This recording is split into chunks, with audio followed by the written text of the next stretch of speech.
Boulerice has 3 short stories and a book available on Amazon for download, and you can also buy his book in hard copy.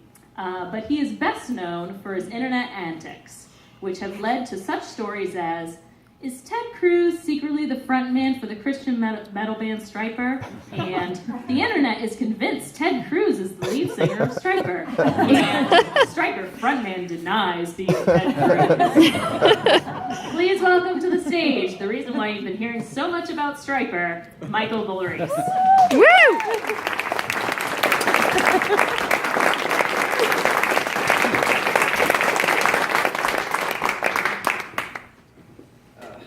Hey guys, I'm Mike Boulerice. Boulerice kind of makes me sound like I should be wearing like a fucking powdered wig or something. I'm French too. I could have corrected you, but I didn't. Actually, before I get started, by a round of applause, how many of you guys shop at Market Basket?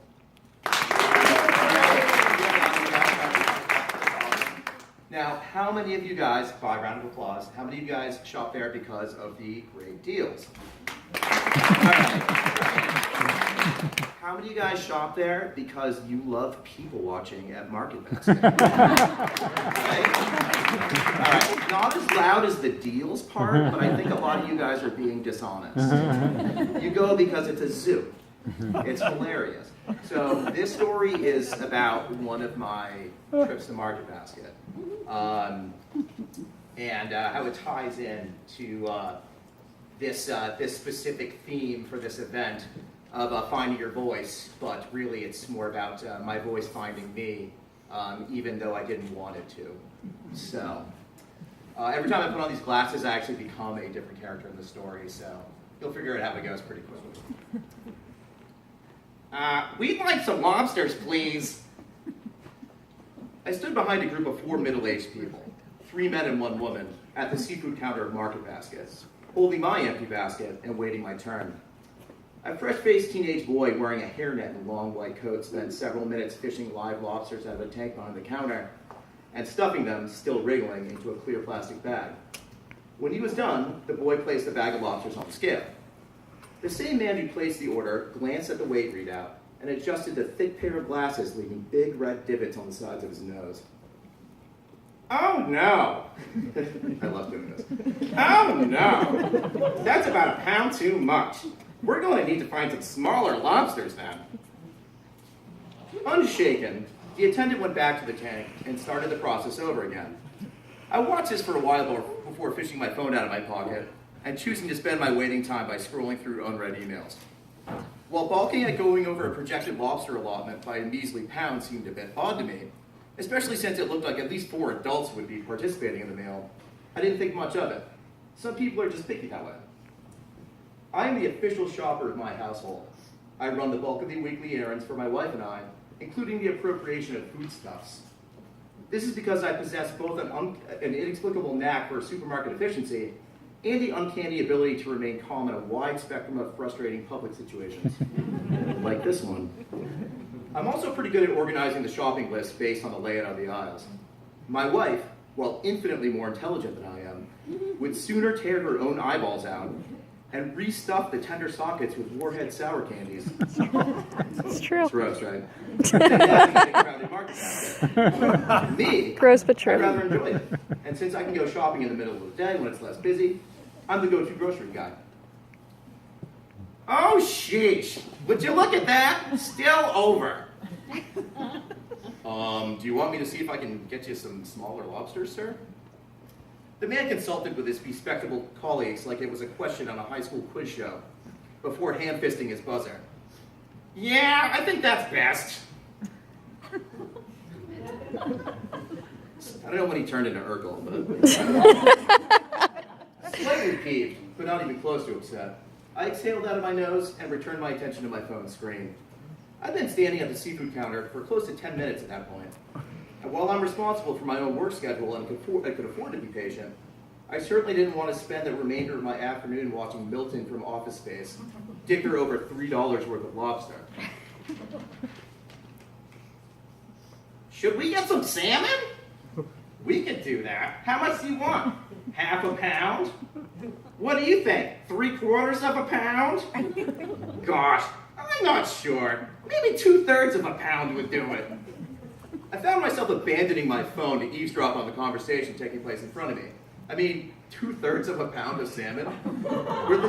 Were they shopping for an OCD support group potluck?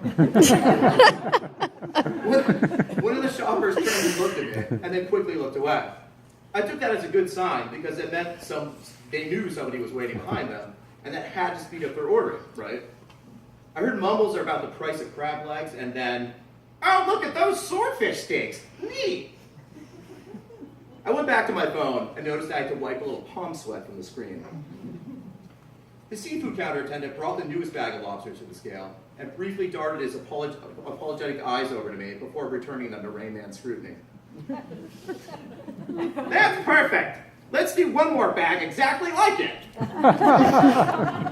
I squeezed my phone like a $600 stress ball as a young man in the hairnet filled the second plastic bag, noticeably choosing the smallest lobsters left in the tank. I turned around and thought about abandoning the line to get the rest of my shopping done, but I couldn't bring myself to do it.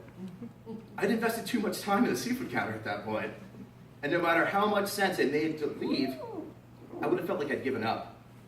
Like I'd let those people win in some small way. I took a deep breath, placed my basket on the floor, slid my hands into my pockets, and waited some more. All right. That bag looks great too. At this, I wanted to celebrate. I wanted to kick my basket to the side and do the Cupid shuffle right there in front of everyone. Now walking with my fish, now walking with my fish. Thank Christ. I can finally finish my shopping and get on with the rest of my... Excellent. Can I help you out with anything else? Yeah, I think we're gonna go for 2/3 of a pound of this salmon. No, not that piece. Take that piece towards the top. No, not that one. That one. There you go. My nostrils flared involuntarily, and my left eye twitched like a dying chipmunk on a stretch of country road. I looked to my left and right, half expecting to see cameras from TLC's Extreme Couponing. There weren't any cameras, but an older woman standing behind me let out a conceding sigh and walked away to parts unknown. The four people in front of me knew they were blocking other customers from ordering. They just didn't care. They were shopping as if they were the only people in the entire store. As if their combined neuroses somehow trumped basic human decency.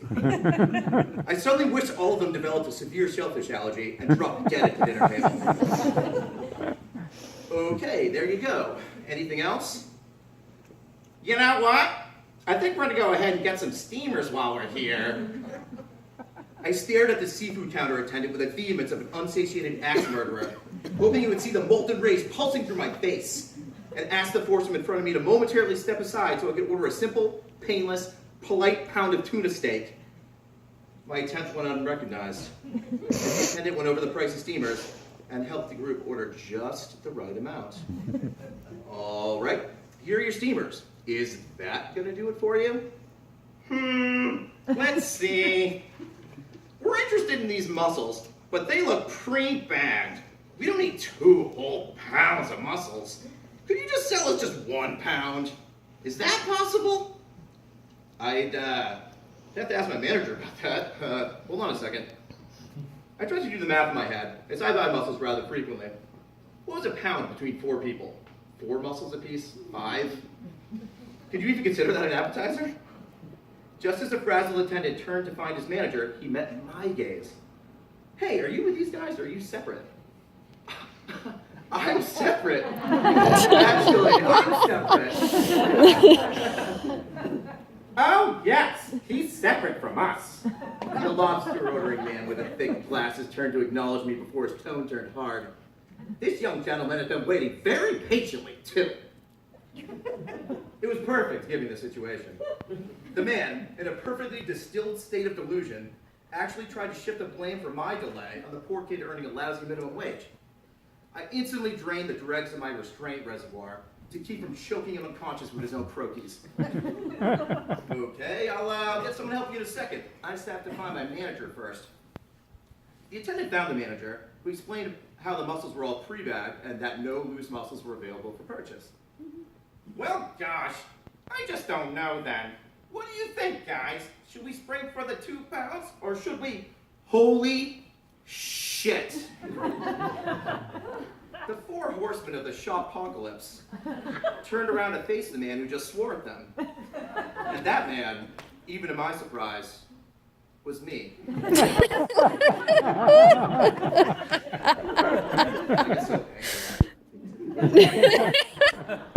Reliving this moment.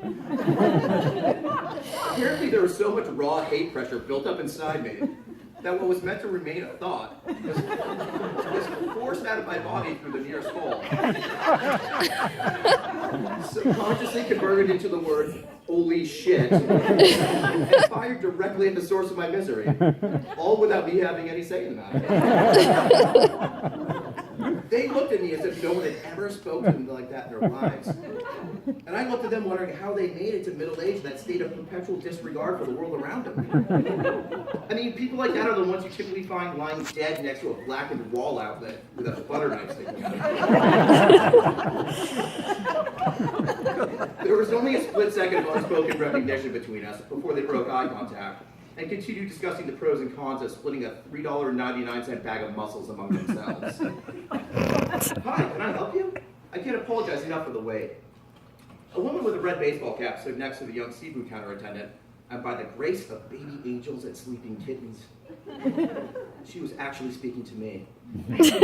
I placed my order and was on my way in less than 30 seconds. The sound of 4 shrewd adults attempting to renegotiate an already failed loose mussel transaction blowing blessedly fainter in my wake. I laughed as I walked out to my car in the parking lot, thinking about how the events of the day made me feel even closer to my wife, who, had she been in attendance, would have thrown folding chairs like a WWF wrestler in a heated interview with Mean Gene Okerlund. Being forced to spend some time in her shoes, I finally understood her aversion to shopping and her unyielding hatred of bad shoppers. More than understood even, I shared that hate with her. And I was excited to tell her how awful my time was at Market Basket when she came home from work. Shopping rage was one more item on an ever-growing laundry list of things we had in common. And having things in common with the person you're going to spend the rest of your life with feels amazing. Even if a few of those things are maybe just a little emotionally untethered. Love is a primary binding agent in any relationship, I thought as I started my car. But the family that hates together stays together. Thank you.